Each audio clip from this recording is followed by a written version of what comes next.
Assalamualaikum, halo anak-anak hebat kelas 3. Hari ini berjumpa lagi dengan Ustazah Mufa.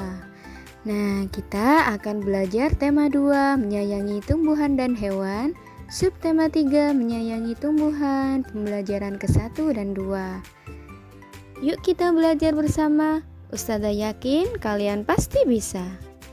Nah anak-anak, kita harus saling menyayangi sesama manusia. Selain itu, kita harus menyayangi tumbuhan. Tumbuhan telah memberikan manfaat kepada manusia. Perbuatan menyayangi tumbuhan itu juga merupakan salah satu bentuk syukur kita kepada Allah. Nah, apa ya yang harus kita lakukan untuk menjaga kelangsungan hidup tumbuhan? Ya, salah satunya caranya yaitu dengan menanam bunga. Nah, hari ini Siti ingin menanam bunga melati, tetapi Siti tidak tahu bagaimana cara menanamnya. Lalu Siti ke perpustakaan untuk membaca petunjuk menanam bunga melati di dalam pot. Nah, seperti ini petunjuknya. Yang pertama, siapkan pecahan batu bata merah atau pecahan genting, susun di dasar pot. Yang kedua, campurkan pasir, tanah, dan pupuk kandang, masing-masing dengan bagian yang sama. Isikan pada sepertiga bagian pot. Letakkan di atas lapisan pecahan batu bata merah atau genting. Yang ketiga, masukkan bibit melati, sisakan media lama yang masih menempel. Tujuannya agar tanaman dapat beradaptasi dengan media baru. Kemudian yang keempat, tambahkan campuran pasir, tanah, dan pupuk kandang. Jangan isi pot sampai penuh, sisakan 2 cm dari bibir pot untuk memudahkan penyiraman. Yang kelima, pastikan tanaman dapat berdiri kokoh. Yang keenam, siram tanaman dengan air secukupnya. Kemudian yang terakhir, yang ketujuh, bersihkan bagian luar pot dari kotoran. Letakkan pot di tempat yang diinginkan. Nah, jika kalian ingin mengetahui perawatan suatu tanaman, kita harus bertanya kepada orang yang memahaminya.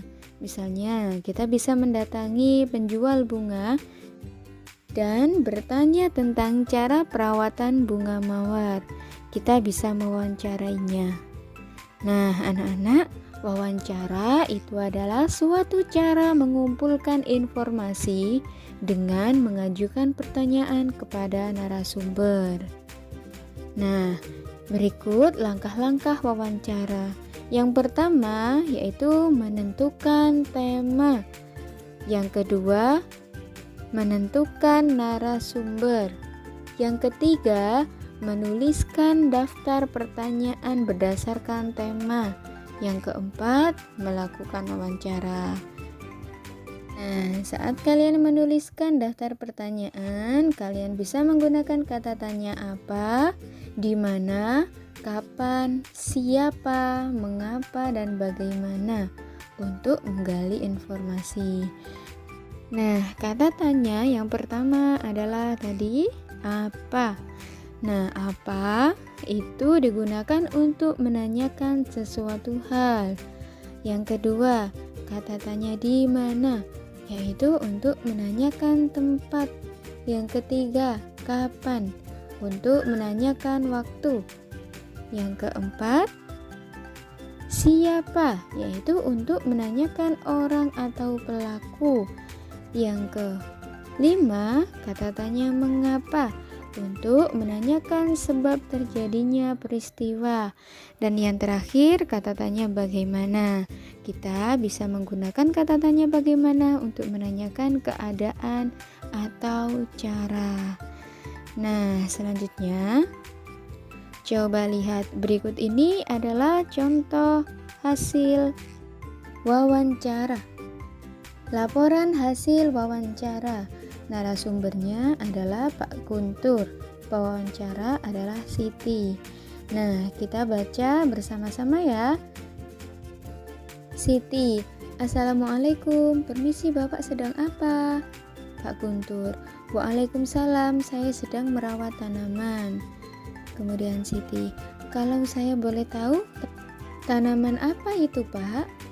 Pak Guntur, ini tanaman mawar, Nak. Siti, oh, bagaimana cara merawat tanaman itu, Pak?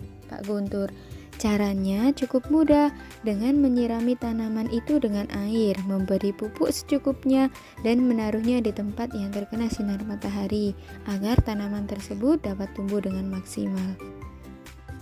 Nah, selanjutnya di sekolah Siti ditanam pohon sirih. Sirih adalah tanaman yang tumbuh merambat.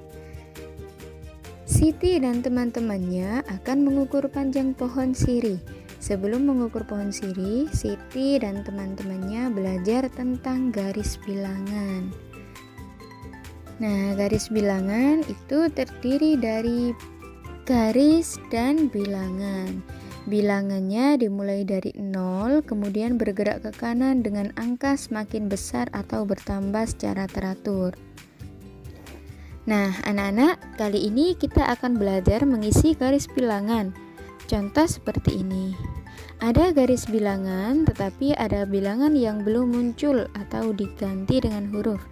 Di sini berapa nilai S, L, R, I, dan H. Sekarang coba kita cari tahu angka yang pertama yaitu 0. Kemudian S, berarti setelah angka 0 adalah angka 1. Nah, jadi S nilainya adalah 1. Kemudian 2, L. Nah, setelah 2 di situ adalah 3. Maka L di situ nilainya adalah 3. Kemudian 4, R. Nah, setelah 4 itu adalah angka 5, maka R di situ adalah 5. Kemudian 6, 7, I. Nah, setelah angka 7 itu adalah angka 8, maka I adalah 8. Kemudian 9 dan H. Nah, setelah angka 9 itu adalah angka 10, maka H di situ nilainya adalah 10 satuan. Nah, anak-anak, coba kita selesaikan contoh soal berikut ini. Nah, selesaikan penjumlahan di bawah ini menggunakan garis bilangan. 6 ditambah 3. Nah, kita selesaikan dengan menggunakan garis bilangan ya. Kita gambar dulu garis bilangan dan bilangannya. Maka letak awalnya adalah angka 6. Kita buat lengkungan garis seperti ini dari angka 0 ke angka 6. Nah, 6 ditambah 3. Nah, dari angka 6 tadi kita geser 3 kali, berarti ke angka 9. Kita buat lengkungan ke angka 9. Nah, hasil akhirnya adalah 9 satuan. Jadi 6 ditambah 3 sama dengan 9. Nah, ini cara menghitung garis bilangan ya, Nak. Nah, selanjutnya kita akan belajar mengenai motif. Kalian bisa melihat motif pada kain batik. Motif dalam kain batik bermacam-macam. Ada motif daun dan bunga. Nah, berikut ini adalah salah satu contoh motif tumbuhan. Nah, selanjutnya, anak-anak, setiap anggota keluarga mempunyai kewajiban dan hak masing-masing. Kewajiban dan hak tergantung dari perannya di dalam keluarga. Nah, di dalam keluarga ada ayah, ibu, dan anak. Perlu diingat-ingat anak-anak, kewajiban itu adalah sesuatu yang harus kita lakukan. Kalau hak itu adalah sesuatu yang kita terima. Nah, apa saja contoh kewajiban kita? Yang pertama, contohnya patuh dan taat terhadap perintah kedua orang tua.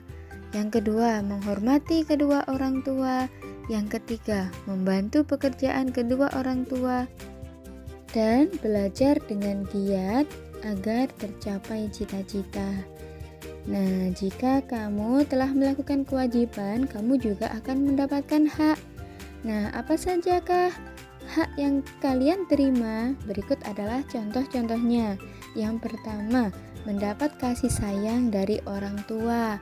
Yang kedua, mendapat penghargaan atas perbuatan baik. Yang ketiga, mendapatkan pendidikan yang baik. Yang keempat, dipenuhi kebutuhannya.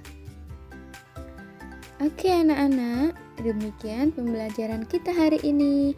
Pelajari kembali dan kalian bisa mengerjakan latihan ya. Semoga bermanfaat. Wassalamualaikum warahmatullahi wabarakatuh.